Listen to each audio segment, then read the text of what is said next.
The cold wind bit through the early autumn morning. The schoolyard was a noisy world of laughter and shouts, a swirl of color as children chased each other beneath the rustling golden leaves. But near the cracked concrete steps of the old brick building sat a small figure, separate from the chaos. A girl with tangled brown hair and eyes too heavy with loneliness for her 8 years. Emma was holding a simple brown paper bag in her small hands. Inside, a crust of bread, slightly stale, and a cup of clear water. It was her lunch. The other children had shiny lunchboxes filled with sandwiches, fruits, even sugary treats. They whispered and laughed behind cupped hands, their eyes flicking toward Emma as if she were a stranger in their colorful world. The smell of warm bread filled the air nearby, from the cafeteria, but Emma's breath was shallow and cold.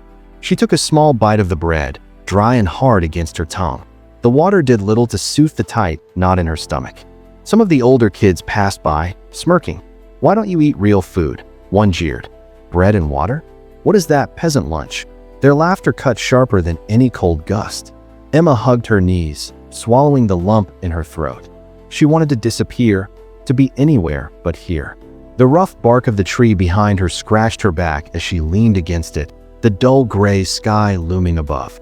The world felt heavy and unforgiving. Across the yard, a black luxury car pulled up slowly. The engine was quiet but powerful, and heads turned. The man stepping out was unlike anyone Emma had ever seen. Sharply dressed, his shoes polished to a mirror shine, hair perfectly styled. His presence seemed to pull the very light from the clouds. His name was James Carlisle, a millionaire CEO known across the city for his ruthless business deals and untouchable status. But today he was something else, something curious. He walked toward the school entrance, but his eyes caught the lonely girl sitting by the tree. For a moment, he paused, the crowd fading behind him. The laughter, the whispers, the mocking, none of it reached him. Slowly, he approached her, his footsteps soft on the cracked pavement. Emma's eyes lifted, startled by the unexpected attention. The world felt too loud and bright all at once. James knelt beside her, his voice low, not loud enough to draw the crowd, but clear and kind. The girl's eyes widened, unsure what to make of this stranger who looked like he belonged in a different world entirely. For the first time, Emma felt a fragile warmth. It was as if someone saw her, truly saw her, beyond the stale bread and empty water cup. But why?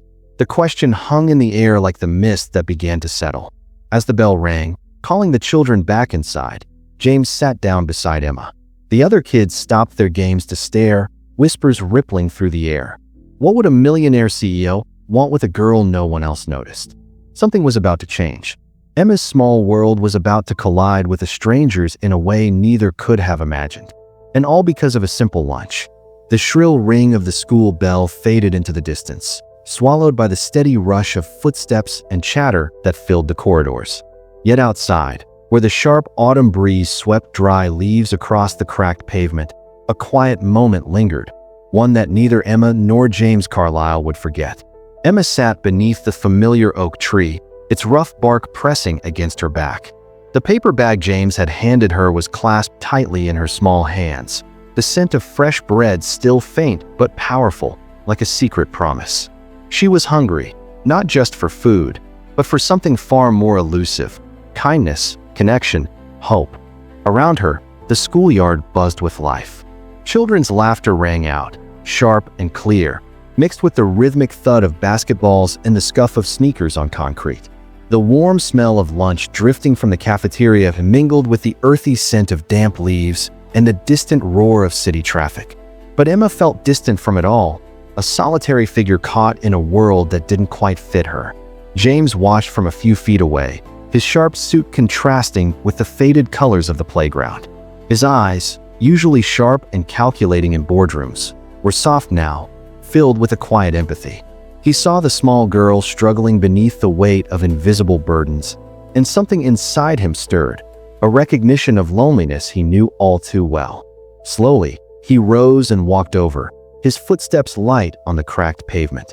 The murmurs of other children seemed to hush, their curious gazes fixed on the unlikely pair. James knelt beside Emma, careful not to startle her. From his coat pocket, he pulled out a small paper bag from a nearby bakery. Inside was a fresh sandwich wrapped neatly, along with a small carton of juice. The simple act was laden with unspoken meaning, a gesture that crossed the invisible divide between their worlds. Emma's eyes flickered upward, uncertainty clouding her gaze. She hesitated, caught between pride and hunger, fear and hope. The cruel words of other children echoed faintly in her mind, a cruel chorus that told her she didn't belong. Yet, the warmth radiating from James's smile was real and steady. Slowly, trembling fingers reached out to take the bag. The touch of warmth in his hand was an anchor in the cold sea of her emotions. She unwrapped the sandwich carefully, the smell of fresh bread and roasted chicken filling the air. The first bite was soft, savory, a stark contrast to the dry crust of her usual lunch. The juice was sweet, a small luxury she hadn't tasted in a long time. As she ate, James watched with a mixture of relief and hope. For a moment, the schoolyard felt different, less harsh, less isolating. But James's mind was far from the simple scene. His own past tugged at him, memories of his own lost childhood, of promises broken and love withheld. He thought of a little girl he had never met, a daughter he had only heard about in whispered stories and forgotten letters. The connection was deeper than charity. It was a father's instinct, a silent vow to right the wrongs of the past. Meanwhile, Emma's thoughts raced. Who was this man who sat beside her, offering not just food, but something she couldn't name? Why had he noticed her when no one else had? The bell rang again, pulling children back inside the school building, but Emma stayed seated, savoring the moment of peace. James gently touched her shoulder, a silent question. Could she trust him?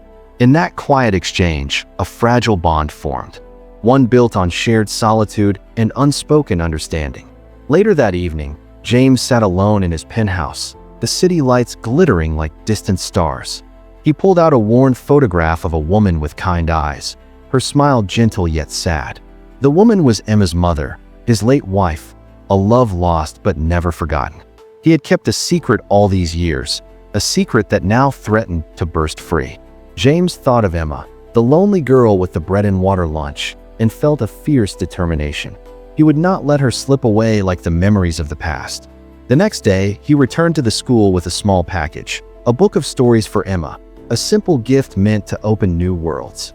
He found her once again beneath the oak tree, where the golden leaves danced in the morning breeze. Their eyes met, and in that silent moment, the promise of something new and fragile hung between them. James opened the book, his voice soft as he began to read tales of courage and hope. Emma listened, the words weaving a tapestry of dreams around them both. But the world outside remained uncertain. Whispers still followed Emma through the hallways, and the shadows of doubt crept close. Yet, for the first time in a long while, Emma smiled, not the shy, guarded smile of before, but one filled with fragile hope. Something bigger was coming, something that would change both their lives forever. The days that followed the first unexpected meeting between Emma and James unfolded with a quiet intensity, like a slow-burning candle flickering against the shadows. The world moved on outside the schoolyard walls, bustling and indifferent, but inside Emma's heart something fragile was beginning to take shape. A seed of hope pushed through cracks in her guarded soul. Emma's footsteps echoed softly down the hallways of the old school building, the hum of voices mixing with the scrape of worn sneakers on tile. The air smelled faintly of chalk dust and damp lockers, a scent she had come to associate with lonely lunches and whispered taunts. Despite the passing days, the sharp sting of the other children's mockery still lingered in her ears, their cruel jokes about her bread and water lunch, their laughter behind hands that tried not to be seen. Yet beneath the teasing, Emma held a secret. The memory of a man who had chosen to sit beside her, who had broken through the walls of isolation with a simple act of kindness. James Carlyle, the millionaire CEO, the untouchable figure whose presence had briefly bridged their worlds. Back in the towering glass and steel palace of his penthouse office, James felt a different kind of loneliness. Surrounded by wealth and power, he was haunted by emptiness, a void that no amount of success could fill. The glow of the city lights outside his window could not reach the shadows inside his heart. He often found himself staring at a faded photograph on his desk, the same one he had shown Emma beneath the oak tree, a picture of a family once whole, now broken by time and silence. His wife's gentle smile, frozen forever in that moment, reminded him of what he had lost and what he might still find. James's mind drifted to Emma. The girl's shy smile, the way her eyes lit up when he read stories to her. These moments felt like fragments of a life he dreamed of but never dared to claim. One afternoon, as autumn leaves tumbled in lazy spirals outside the classroom window, James returned to the school. This time, he brought a book filled with stories, tales of faraway lands, brave heroes, and impossible dreams. He found Emma sitting beneath the old oak tree, clutching the paper bag that had become a symbol of the fragile connection between them. Her eyes lifted when she saw him approach, a flicker of cautious hope lighting her face. He sat beside her, opening the book to a page where a young girl outsmarted the darkness with courage and heart. Emma listened, her lips curling into a shy smile, her worries momentarily forgotten. In those pages, they found a shared escape, a bridge between two worlds, stitched together by stories and silent understanding. But beneath the surface, questions churned like storm clouds gathering on the horizon. Why had James come into her life? What unseen bond connected them beyond chance and kindness? At school, the other children's whispers softened but did not disappear. They watched with wide eyes as the millionaire CEO lingered by Emma's side, their teasing replaced by confusion and growing curiosity. Emma's days became a balancing act, holding onto the hope James inspired while guarding her heart against disappointment. One afternoon, as the sun dipped low, casting long shadows across the playground, Emma's mother arrived unexpectedly. The woman's face was lined with worry and fatigue, her eyes searching Emma's like a mother. Lost in time, their reunion was silent, heavy with unspoken pain. Emma clung to the small world James had helped create, a fragile sanctuary amid uncertainty. Meanwhile, James grappled with his own demons, memories of past mistakes, regrets over choices made too late, and the fear that this newfound connection might slip away. Late at night, he would sit alone in his office, tracing the outlines of Emma's face in his mind, wondering if fate was finally offering a second chance. As the days grew colder and winter whispered on the breeze, the tension between past and present, hope and fear, tightened like a coil ready to spring.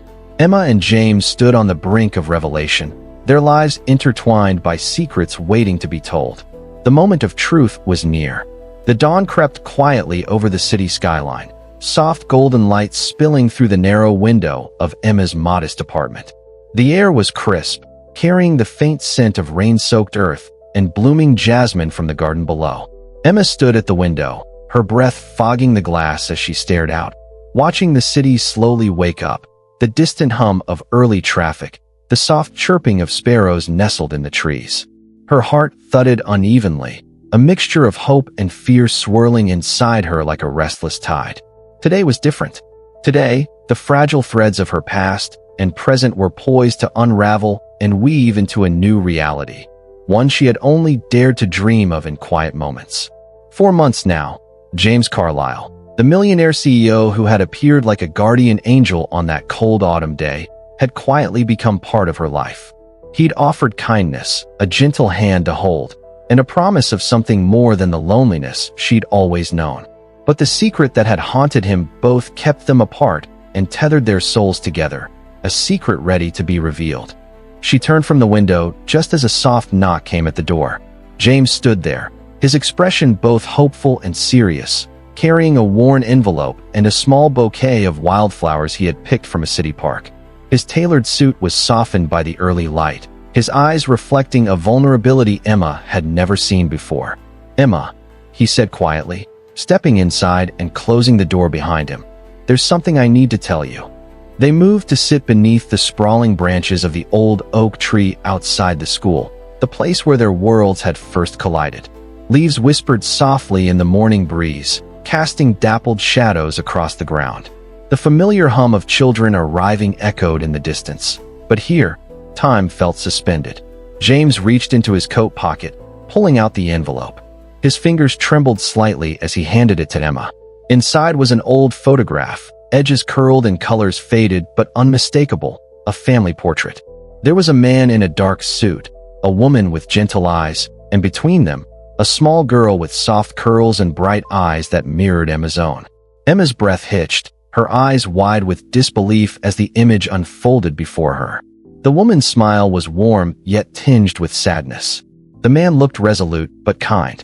And the little girl, her mother, father, and herself, frozen in time. James's voice was low, steady but heavy with emotion. "Emma, you're not just the girl I found sitting alone in the schoolyard. You're my daughter." The words hung between them, fragile yet powerful, breaking open a door Emma hadn't dared to knock on before. Tears welled in her eyes, blurring the photograph as memories and questions collided inside her. "Why didn't you tell me before?" Her voice barely a whisper. James looked away, his jaw tightening. "I was afraid of losing you again, of the pain we both carry. Your mother and I, we made mistakes, and life pulled us apart. But I never stopped searching for you." Emma reached out, her fingers trembling as she touched his hand. The warmth in his palm grounded her, a balm for years of loneliness and unanswered questions. Together, they rose and walked slowly toward the school. The crowd of children parted as they approached, eyes full of curiosity and awe. The same kids who once whispered and laughed now watched in stunned silence. Emma held James's hand tightly, no longer the isolated girl, but a daughter reclaiming her place. The stale bread and plain water she once ate alone had transformed into a symbol of resilience, a bridge between hardship and hope. As the sun climbed higher, casting long golden beams over the playground, Emma looked up at James and smiled, a smile radiant with the promise of belonging, love, and a future no longer defined by shadows. For the first time, the world felt warm and bright.